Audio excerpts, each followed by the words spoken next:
Good morning student, स्वागत है आप सभी का 12वीं कक्षा के इतिहास की पाठ्य पुस्तक के ऑब्जेक्टिव क्वेश्चन की इस वीडियो श्रृंखला में। आज के इस वीडियो में हम लोग कक्षा 12वीं के इतिहास की पाठ्य पुस्तक के अध्याय 4 बौद्ध धर्म एवं सांची स्तूप के विशेष संदर्भ में प्राचीन भारतीय धर्मों का इतिहास के महत्वपूर्ण ऑब्जेक्टिव प्रश्नों के बारे में जानेंगे, जो कि आपके बोर्ड एग्जाम के साथ साथ सभी कॉम्पिटिटिव एग्जाम के लिए काफ़ी महत्वपूर्ण है। इसी तरह के मैं अध्याय 1, 2 एवं 3 के भी महत्वपूर्ण ऑब्जेक्टिव प्रश्नों का वीडियो अपलोड कर चुका हूं, जो कि आपके एग्ज़ाम के लिए काफ़ी महत्वपूर्ण है। आप अपने एग्ज़ाम की बेहतर तैयारी के लिए उन सभी वीडियोज़ को भी अवश्य देखें। मेरा मूल उद्देश्य है आप सभी विद्यार्थियों की परीक्षा की बेहतर से बेहतर तैयारी कराना।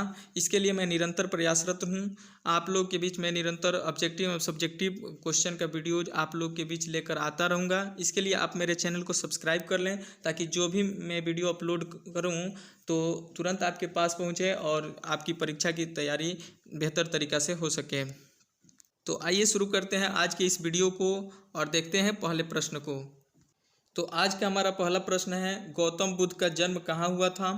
ऑप्शन ए कपिलवस्तु के लुम्बिनी में, ऑप्शन बी कुशीनगर में, ऑप्शन सी पाटलिपुत्र में, या ऑप्शन डी सारनाथ में। सारनाथ यहाँ गलती से लिख दिया गया है, ये सारनाथ होना चाहिए। तो इसका राइट आंसर होगा ऑप्शन ए कपिलवस्तु के लुम्बिनी में। गौतम बुद्ध का जन्म जो है कपिलवस्तु के लुम्बिनी में हुआ था।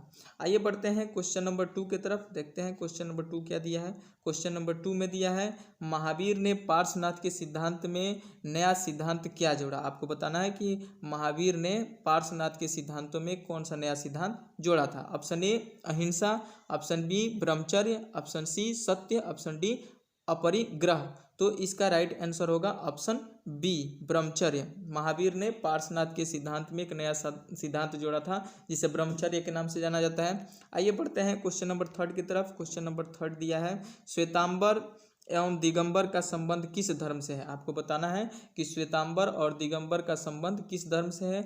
ऑप्शन ए बौद्ध धर्म, ऑप्शन बी जैन धर्म, ऑप्शन सी ईसाई धर्म, या ऑप्शन डी इस्लाम धर्म। तो इसका राइट आंसर होगा ऑप्शन बी जैन धर्म। श्वेतांबर एवं दिगंबर का संबंध जो है जैन धर्म से है। आइए बढ़ते हैं क्वेश्चन नंबर 4 की तरफ। क्वेश्चन नंबर 4 में दिया है, आर्यों की सभ्यता किस नाम से जानी जाती है? आपको बताना है कि आर्यों की सभ्यता किस नाम से जानी जाती है। ऑप्शन ए ताम्रपसारिक सभ्यता, ऑप्शन बी नवपसारिक सभ्यता, ऑप्शन सी वैदिक सभ्यता, या ऑप्शन डी हड़प्पा सभ्यता। तो आप सबको पता ही होगा कि आर्यों की सभ्यता जो है काफ़ी प्रचलित सभ्यता है और काफ़ी महत्वपूर्ण सभ्यता है। तो यह इसे जो है वैदिक सभ्यता के नाम से जाना जाता है। तो ऑप्शन सी करेक्ट होगा, वैदिक सभ्यता। आर्यों की सभ्यता जो है वैदिक सभ्यता के नाम से जानी जाती है।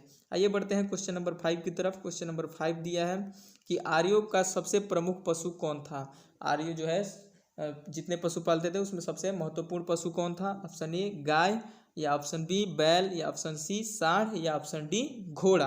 तो इसका राइट आंसर होगा ऑप्शन ए गाय। आर्यों का सबसे प्रमुख पशु जो है गाय थी। आइए बढ़ते हैं नेक्स्ट क्वेश्चन की तरफ। नेक्स्ट क्वेश्चन है हमारा क्वेश्चन नंबर 6, आर्यों का प्रिय पेय क्या था? आपको बताना है कि आर्य जो है सबसे सबसे ज़्यादा पीना किसे पसंद करते थे, मतलब ज़्यादा रुचि के साथ कौन सा पदार्थ पीते थे। ऑप्शन ए सोमरस, ऑप्शन बी दूध, या ऑप्शन सी सूरा, या ऑप्शन डी इनमें से कोई नहीं। तो इसका राइट आंसर होगा ऑप्शन ए सोमरस। सोमरस जो है आर्यों का सबसे प्रिय पेय पदार्थ था। आइए बढ़ते हैं क्वेश्चन नंबर 7 की तरफ। क्वेश्चन नंबर 7 में दिया है, महात्मा बुद्ध को महापरिनिर्वाण प्राप्त हुआ था। आपको बताना है कि महात्मा बुद्ध को महापरिनिर्वाण मतलब कि महात्मा बुद्ध ने अपनी अंतिम सांसें कहाँ ली थी। ऑप्शन ए कपिलवस्तु में, ऑप्शन बी पाटलिपुत्र में, ऑप्शन सी कुशीनगर में, या ऑप्शन डी गया में। तो इसका राइट आंसर होगा ऑप्शन सी कुशीनगर में। महात्मा बुद्ध ने कुशीनगर में अपनी अंतिम सांसें ली, जिसे महापरिनिर्वाण के नाम से जाना जाता है। आइए बढ़ते हैं क्वेश्चन नंबर 8 की तरफ। क्वेश्चन नंबर 8 जो है, बुद्ध का सारनाथ में दिया गया प्रथम प्रवचन क्या कहलाता है? आपको बताना है कि महात्मा बुद्ध द्वारा जो सारनाथ में पहली बार जो है प्रवचन दिया गया उसको किस नाम से जाना जाता है। ऑप्शन ए धर्म प्रवर्तन, या ऑप्शन बी धर्म चक्र प्रवर्तन, या ऑप्शन सी धर्म समागम, या ऑप्शन डी मध्य समागम। तो ऑप्शन बी इसका करेक्ट होगा, धर्म चक्र प्रवर्तन। धर्म चक्र प्रवर्तन जो है बुद्ध का सारनाथ में दिया गया प्रथम प्रवचन कहलाता है। इसमें आपको दोनों ऑप्शन में ध्यान रखने वाली बात है कि प्रथम ऑप्शन में जो है आपका धर्म परिवर्तन लिखा है और दूसरे में धर्म चक्र परिवर्तन। तो बुद्ध का सारनाथ में दिया गया प्रथम प्रवचन जो है धर्म चक्र परिवर्तन के नाम से जाना जाता है। इसको आप लोग ध्यान में रखिएगा। आइए बढ़ते हैं क्वेश्चन नंबर 9 की तरफ। क्वेश्चन नंबर 9 दिया है, बुद्ध के अष्टांगिक मार्ग में कौन सा सिद्धांत नहीं था। आपको बताना है कि बुद्ध द्वारा जो अष्टांगिक मार्ग के सिद्धांत अष्टांगिक मार्ग बताया गया था उसमें कौन सा सिद्धांत सम्मिलित नहीं था। ऑप्शन ए सम्यक दृष्टि, या ऑप्शन बी सम्यक वाक, ऑप्शन सी सम्यक चरित्र, या ऑप्शन डी सम्यक स्मृति। तो इसका राइट आंसर होगा ऑप्शन सी सम्यक चरित्र। आइए बढ़ते हैं क्वेश्चन नंबर 10 की तरफ। क्वेश्चन नंबर 10 में दिया है, निम्न में कौन गौतम बुद्ध के शिष्य थे। ऑप्शन ए आनंद एवं Upali, option B Kashyap, option C Sariputra एवं गौद्र लायन, या ऑप्शन डी उपयुक्त सभी। तो इसका राइट आंसर होगा ऑप्शन डी उपयुक्त सभी। वीडियो ज़्यादा लंबा ना हो जाए इसलिए मैं आप लोगों को जल्दी जल्दी इन सभी प्रश्नों का उत्तर बता देता हूं। आप लोगों को जो महत्वपूर्ण जो क्वेश्चन लगे उसे आप अपने नोटबुक में नोट कर लेंगे और उसे अपनी परीक्षा के लिए तैयार कर लेंगे। आइए बढ़ते हैं हम लोग क्वेश्चन नंबर 11 की तरफ। क्वेश्चन नंबर 11 में दिया है कि किसके शासनकाल में बौद्ध धर्म का विभाजन हीनयान और महायान संप्रदायों में हुआ। Option A Ashoka, option B Kanishka, option C Harshavardhana, या ऑप्शन डी धर्मपाल। तो इसका राइट आंसर होगा ऑप्शन बी कनिष्क। कनिष्क के समय में बौद्ध धर्म जो है 2 भागों में बट गया, हीनयान और महायान। आइए बढ़ते हैं क्वेश्चन नंबर 12 की तरफ। क्वेश्चन नंबर 12 में दिया है, गौतम बुद्ध के गृह त्याग की घटना को बौद्ध ग्रंथों में क्या कहा गया। आपको बताना है कि गौतम बुद्ध जब अपने घर को छोड़ के चले गए तो बौद्ध ग्रंथों में उस घटना को किस नाम से जाना जाता है। ऑप्शन ए महाभिनिष्क्रमण, या ऑप्शन बी धर्मचक्र परिवर्तन, ऑप्शन बी सी संबोधि, या ऑप्शन डी महापरिनिर्वाण। तो इसका राइट आंसर होगा ऑप्शन ए महाविनिष्क्रमण। ऑप्शन बी जो धर्मचक्र परिवर्तन है उसको हमने बताया है कि जो प्रथम उपदेश दिए थे उसको जो धर्मचक्र परिवर्तन के नाम से जाना जाता है। महापरिनिर्वाण के बारे में मैंने आपको बताया कि जो है गौतम बुद्ध ने कुशीनगर में जब अंतिम सांसें ली, मतलब कि वो जो है इस दुनिया को छोड़ के चले गए, तो उसे जो है महापरिनिर्वाण के नाम से जाना जाता है। आइए बढ़ते हैं क्वेश्चन नंबर 13 की तरफ। क्वेश्चन नंबर 13 में दिया है, गौतम बुद्ध ने बौद्ध संघ की स्थापना कहाँ की थी। आपको स्थान बताना है। ऑप्शन ए बनारस में, या ऑप्शन बी सारनाथ में, या ऑप्शन डी सी राजगिरी में, या ऑप्शन डी चंपा में। तो इसका राइट आंसर होगा ऑप्शन बी सारनाथ में। सारनाथ में गौतम बुद्ध ने जो है बौद्ध संघ की स्थापना की थी। आइए बढ़ते हैं क्वेश्चन नंबर 14 की तरफ। क्वेश्चन नंबर 14 में दिया है, बौद्ध धर्म के भारत में पतन का कारण क्या नहीं है। आपको बताना है कि बौद्ध धर्म का पतन हुआ उसमें कौन सा जो है कारण उत्तरदायी भारत में नहीं था। ऑप्शन ए ब्राह्मणवाद में सुधार, ऑप्शन बी बौद्ध विहारों की संपत्ति, ऑप्शन सी बुद्धिजीवियों की भाषा संस्कृत का प्रयोग, या ऑप्शन डी राजसी संरक्षण की कमी। तो ऑप्शन डी ही इसका करेक्ट होगा। ऑप्शन डी राजसी संरक्षण की कमी बौद्ध धर्म के भारत में पतन का कारण नहीं है। आइए बढ़ते हैं क्वेश्चन नंबर 15 की तरफ। क्वेश्चन नंबर 15 दिया है, गौतम बुद्ध। क्वेश्चन नंबर 15 दिया है आपका, गौतम बुद्ध किस कुल से संबंधित है। आपको बताना है कि गौतम बुद्ध जो है किस कुल से संबंधित है। ऑप्शन ए शाक्य कुल, ऑप्शन बी ज्ञात्रिक कुल, या ऑप्शन सी कोलीय कुल, या ऑप्शन डी मौर्य कुल। तो इसका राइट आंसर होगा ऑप्शन ए शाक्य कुल। गौतम बुद्ध जो है शाक्य कुल से संबंधित थे। आइए बढ़ते हैं नेक्स्ट क्वेश्चन के बारे में जानते हैं। नेक्स्ट क्वेश्चन हमारा दिया है क्वेश्चन नंबर 16, निम्न में से प्राचीनतम वेद कौन है। आपको बताना है कि सबसे पुराना वेद कौन सा है। Option A Samaveda, option B Rigveda, option C Atharvaveda, option D Yajurveda. तो इसका राइट आंसर होगा ऑप्शन बी ऋग्वेद। ऋग्वेद जो है सबसे प्राचीनतम वेद है। आइए जानते हैं क्वेश्चन नंबर 17 के बारे में। क्वेश्चन नंबर 17 दिया है, ऋग्वैदिक कालीन लोग किसकी पूजा करते थे। यानी ऋग्वेद में लोग जो है किस देवता की पूजा करते थे। ऑप्शन ए विष्णु की, या ऑप्शन बी प्रकृति की, या ऑप्शन सी लक्ष्मी की, या ऑप्शन डी शिव की। तो इसका राइट आंसर होगा ऑप्शन बी प्रकृति की। यानी कि ऋग्वैदिक काल में लोग जो है प्रकृति की पूजा करते थे, जैसे कि नदियों की, सूर्य की, पृथ्वी की, हवा की, इन सब की पूजा की जाती थी। इसलिए ऋग्वैदिक काल के लोग जो है प्रकृति प्रेमी माने जाते हैं। आइए बढ़ते हैं क्वेश्चन नंबर 18 की तरफ। क्वेश्चन नंबर 18 में दिया है, ऋग्वैदिक समाज था। आपको बताना है कि ऋग्वैदिक काल का जो समाज था उसमें वह कैसा था।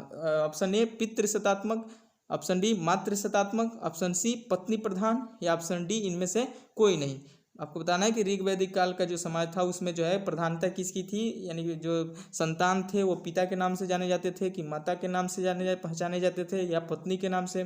तो इसका राइट आंसर होगा ऑप्शन ए पितृ शतात्मक। उस समय जो है संतान जो है अपने पिता की पहचान से जाने जाते थे। आइए बढ़ते हैं क्वेश्चन नंबर 19 की तरफ। क्वेश्चन नंबर 19 में दिया है वेद का अर्थ है, आपको बताना है कि वेद का अर्थ क्या है।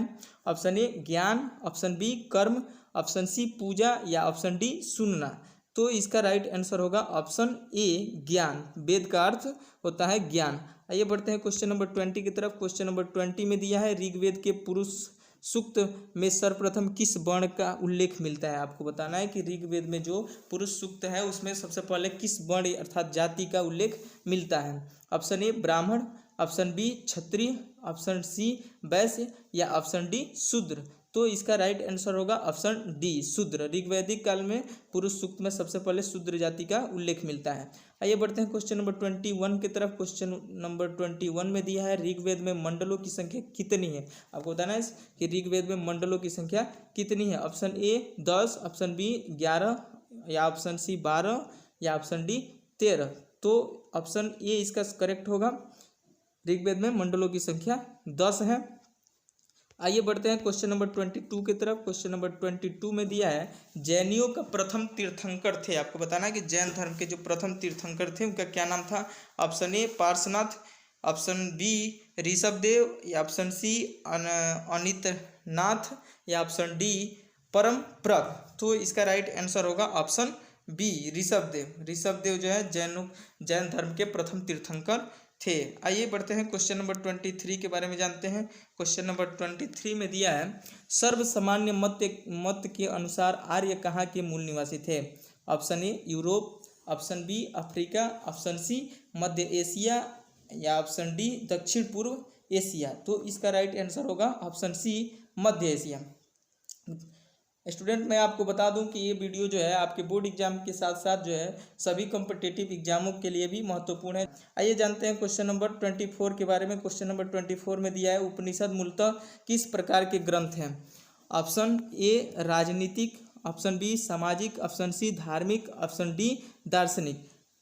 तो इसका राइट आंसर होगा ऑप्शन डी दार्शनिक। उपनिषद जो है दार्शनिक ग्रंथ है। आइए जानते हैं क्वेश्चन नंबर 25 के बारे में। क्वेश्चन नंबर 25 में दिया है निम्नलिखित वर्गों में किसे उपनयन संस्कार का अधिकार नहीं था। आपको बताना है कि किस जाति को जो है किस वर्ग के लोग को जो है उपनयन संस्कार का अधिकार नहीं था। ऑप्शन ए ब्राह्मण, ऑप्शन बी क्षत्रिय, ऑप्शन सी वैश्य, ऑप्शन डी शूद्र। तो इसका राइट आंसर होगा ऑप्शन डी शूद्र।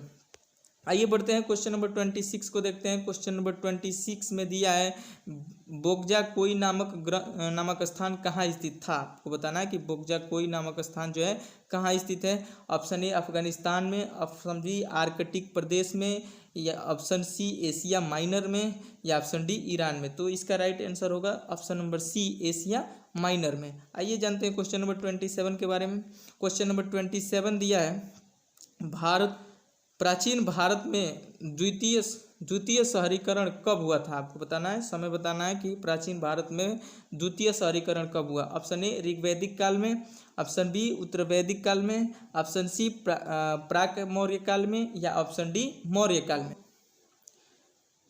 तो इसका राइट आंसर होगा ऑप्शन नंबर सी प्राक मौर्य काल में। आइए बढ़ते हैं क्वेश्चन नंबर 28 की तरफ। क्वेश्चन नंबर 28 में दिया है हीनयान और महायान संप्रदाय किस धर्म से संबंधित है। आपको बताना है हीनयान और महायान संप्रदाय किस धर्म से संबंधित है। ऑप्शन ए जैन धर्म, ऑप्शन बी बौद्ध धर्म, ऑप्शन सी हिंदू धर्म, या ऑप्शन डी सिख धर्म। तो इसका राइट आंसर होगा ऑप्शन बी बौद्ध धर्म। तो हीनयान और महायान संप्रदाय जो है बौद्ध धर्म से संबंधित है, जबकि श्वेतांबर और दिगंबर संप्रदाय जो है आपको जैन धर्म से संबंधित है। इन दोनों बातों को आपको ध्यान में रखना है। आइए जानते हैं क्वेश्चन नंबर 29 के बारे में। 29 में दिया है कि जिस बोधि वृक्ष के नीचे बुद्ध को ज्ञान की प्राप्ति हुआ था उसे किसने नष्ट कर दिया। यानी कि उस बोधि वृक्ष को किसने जो है समाप्त कर दिया, उसे नष्ट कर दिया। Option A Shashank, option B Toraman, option C Bakhtiyar Khilji, option D Mihir Kul. तो इसका राइट आंसर होगा ऑप्शन ए शशांक। शशांक ने उस बोधि वृक्ष को नष्ट कर दिया। आइए जानते हैं क्वेश्चन नंबर 30 के बारे में। क्वेश्चन नंबर 30 में दिया है धर्म चक्र परिवर्तन क्या है। आपको बताना है कि धर्म चक्र परिवर्तन क्या है। ऑप्शन ए मोक्ष की प्राप्ति, ऑप्शन बी प्रथम उपदेश, ऑप्शन सी आचार संहिता, ऑप्शन डी संघ का संगठन। तो मैंने प्रारंभ में इस क्वेश्चन के बारे में बताया था कि बुद्ध भगवान द्वारा प्रथम दिया गया उपदेश जो है धर्म चक्र परिवर्तन के नाम से जाना गया। तो इसका राइट आंसर होगा ऑप्शन नंबर बी प्रथम उपदेश। आइए जानते हैं क्वेश्चन नंबर 31 के बारे में। 31 में दिया है गौतम बुद्ध को ज्ञान किस नदी के किनारे मिला था। आपको बताना है कि गौतम बुद्ध को जो है किस नदी के किनारे ज्ञान मिला था। ऑप्शन ए गंगा नदी, ऑप्शन बी गंडक नदी, ऑप्शन सी निरंजना नदी या ऑप्शन डी कमला नदी। तो इसका राइट आंसर होगा ऑप्शन सी निरंजना नदी। गौतम बुद्ध को जो है बोध गया में निरंजना नदी के तट पर जो है इन्हें ज्ञान की प्राप्ति हुई थी। आइए बढ़ते हैं क्वेश्चन नंबर 32 की तरफ। क्वेश्चन नंबर 32 में दिया है महात्मा बुद्ध के बचपन का नाम क्या था, यानी महात्मा बुद्ध के बचपन का क्या नाम था आपको बताना है। Option A Vardhaman, option B Siddhartha, option C Devadatta, option D Rahul. तो इसका राइट आंसर होगा ऑप्शन बी सिद्धार्थ। सिद्धार्थ महात्मा बुद्ध के बचपन का नाम जो है सिद्धार्थ था। आइए बढ़ते हैं क्वेश्चन नंबर 33 को फटाफट देखते हैं। क्वेश्चन नंबर 33 में दिया है महात्मा बुद्ध को ज्ञान कहाँ प्राप्त हुआ। Option A Rajgiri, option B Bodhgaya, option C Lumbini, option D Sarnath. तो इसका राइट आंसर होगा ऑप्शन बी बोधगया। अभी मैंने आपको बताया कि महात्मा बुद्ध को जो है बोधगया में निरंजना नदी के तट पर ज्ञान प्राप्त हुआ था। आइए जानते हैं क्वेश्चन नंबर 34 के बारे में। क्वेश्चन नंबर 34 में दिया है गौतम बुद्ध के समकालीन मगध सम्राट था, यानी कि जिस समय जो है गौतम बुद्ध थे उसमें मगध का राजा कौन था। Option A Chandragupta Maurya, option B Bimbisara, option C Ajatashatru या ऑप्शन डी अशोक। तो इसका राइट आंसर होगा ऑप्शन बी बिंबिसार। गौतम बुद्ध के समकालीन सम्राट जो है बिंबिसार था। आइए बढ़ते हैं नेक्स्ट क्वेश्चन की तरफ। नेक्स्ट क्वेश्चन है हमारा क्वेश्चन नंबर 35। गौतम बुद्ध को खीर खिलाने वाली स्त्री का नाम क्या था। जब गौतम बुद्ध जो है व्रत तपस्या पर बैठे थे तो उस समय जो एक स्त्री ने इनको खीर खिलाया था, तो उसका नाम बताना है आपको कि उस स्त्री का क्या नाम था जिसने खीर खिलाया था। ऑप्शन देखते हैं, इसमें दिया है option A Ambapali, option B Salavati, option C Gautami, option D Sujata. तो इसका राइट आंसर होगा ऑप्शन डी सुजाता।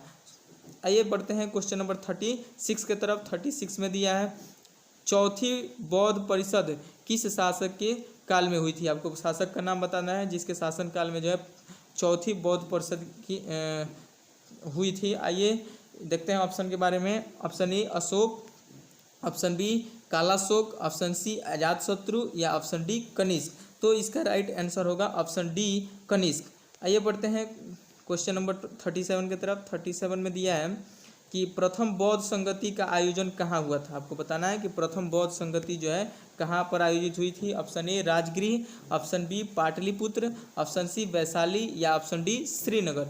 तो इसका राइट आंसर होगा ऑप्शन ए राजगृह। आइए बढ़ते हैं क्वेश्चन नंबर 38 को देखते हैं। क्वेश्चन नंबर 38 में दिया है द्वितीय बौद्ध संगति का आयोजन कहाँ हुआ था। Option A Rajgriha, option B Pataliputra, option C Vaishali या ऑप्शन डी श्रीनगर। तो इसका राइट आंसर होगा ऑप्शन सी वैशाली। द्वितीय बौद्ध संगति का आयोजन जो है वैशाली में हुआ था और प्रथम बौद्ध संगति का आयोजन जो है राजगृह में हुआ था।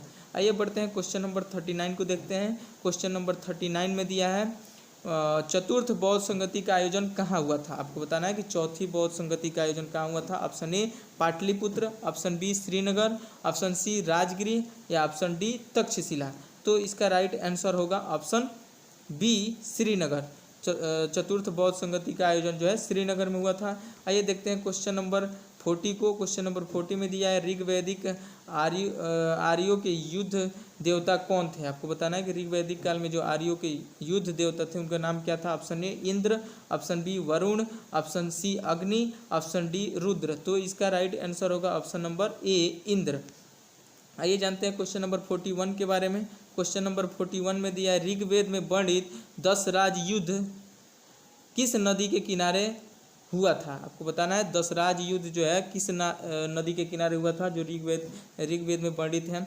ऑप्शन ए 10 द्वती नदी के किनारे, दृश्य द्वती नदी के किनारे, ऑप्शन बी सतुद्री नदी के किनारे, ऑप्शन सी परुष्णी नदी के किनारे, या ऑप्शन डी शिवनी नदी के किनारे। तो इसका राइट आंसर होगा ऑप्शन सी परुष्णी नदी के किनारे जो है आपका दशराज युद्ध हुआ था। आइए जानते हैं क्वेश्चन नंबर 42 के बारे में। क्वेश्चन नंबर 42 में दिया है महावीर जैन को किस नदी के किनारे ज्ञान की प्राप्ति हुई थी। आपको बताना है कि महावीर जैन को जो है किस नदी के किनारे ज्ञान की प्राप्ति हुई थी। Option A Ganga, option B Son, option C Rijupalika, option D Gandak. तो इसका राइट आंसर होगा ऑप्शन सी ऋजुपालिका। महावीर जी को महावीर जो है कि जैन धर्म के प्रवर्तक हैं, उनको जो है ऋजुपालिका नदी के तट पर जो है ज्ञान की प्राप्ति हुई थी। आइए जानते हैं क्वेश्चन नंबर 43 के बारे में। क्वेश्चन नंबर 43 में दिया है किस वंश ने बौद्ध धर्म को संरक्षण प्रदान किया। किस वंश ने बौद्ध धर्म को संरक्षण प्रदान किया। Option A Shunga, option B Kanva, option C Indo Greek, या ऑप्शन डी सातवाहन। तो इसका राइट आंसर होगा option C Indo Greek. Indo Greek ने बौद्ध धर्म को जो है संरक्षण प्रदान किया था। आइए बढ़ते हैं नेक्स्ट क्वेश्चन की तरफ। नेक्स्ट क्वेश्चन है हमारा क्वेश्चन नंबर 44। सांची का स्तूप मूलतः किस मौर्य शासक ने बनवाया। आपको बताना है कि सांची का स्तूप जो है किस मौर्य शासक ने बनवाया था। Option A Dasharatha, option B Samprati, या ऑप्शन सी अशोक, या ऑप्शन डी बिंदुसार। तो इसका राइट आंसर होगा ऑप्शन सी अशोक। अशोक ने जो है सांची के स्तूप का निर्माण कराया था। आइए बढ़ते हैं नेक्स्ट क्वेश्चन की तरफ। नेक्स्ट क्वेश्चन है हमारा क्वेश्चन नंबर 45। वैदिक सभ्यता थी। आपको बताना है कि जो है वैदिक सभ्यता थी वो कैसी थी, नगरीय थी या ग्रामीण थी या शिकारी थी या इनमें से कोई नहीं थी। तो इसका राइट आंसर होगा ऑप्शन बी ग्रामीण।